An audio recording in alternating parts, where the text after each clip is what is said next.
For years, millennials have been labeled as the renter generation, priced out of the housing market by rising home prices and higher interest rates.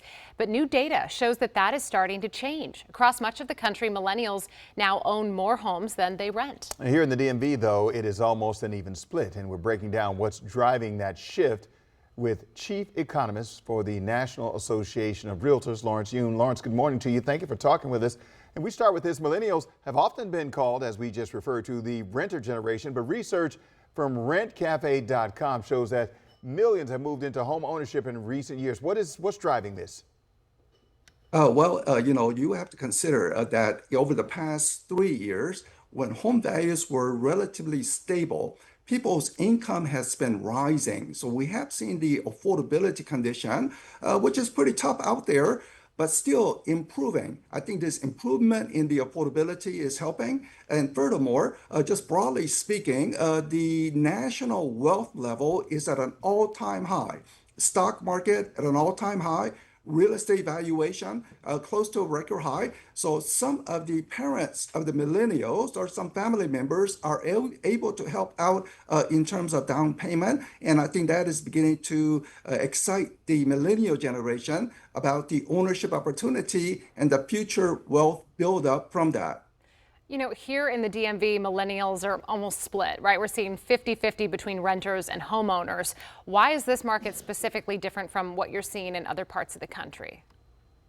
Well, Washington is a superstar city. That is to say, it is an expensive city.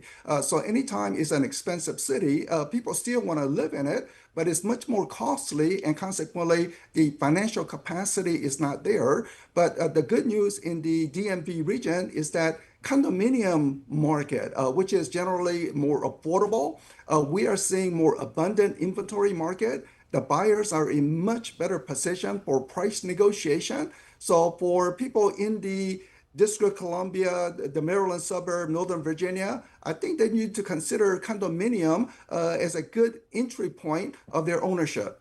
All right, for millennials who are buying in the D.C. area, where are they looking? Are we talking more in the city or more in the suburbs?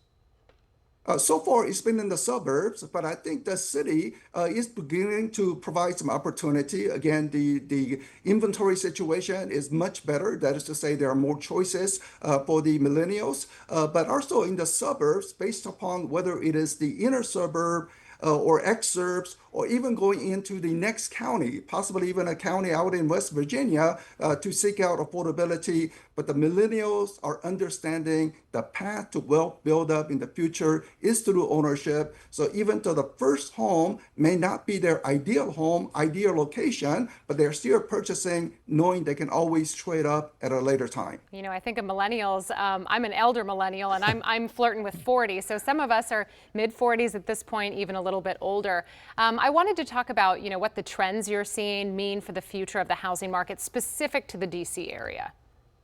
The DC area, because of the employment cuts, the DOGE impact, it's been negatively impacted from the job market situation. However, the number of job cuts that has happened in the local region has pretty much been already done, and we are beginning to see some increases, especially in the private sector economy. And we know that in the future, there's a huge prospect. I mean, DC used to be recession-proof, but now after having been more lean, the job creation in the region, the national capital will always be here, and consequently, the international dimension also want us to consider that there's always an attraction for foreigners who want to buy here in the local region.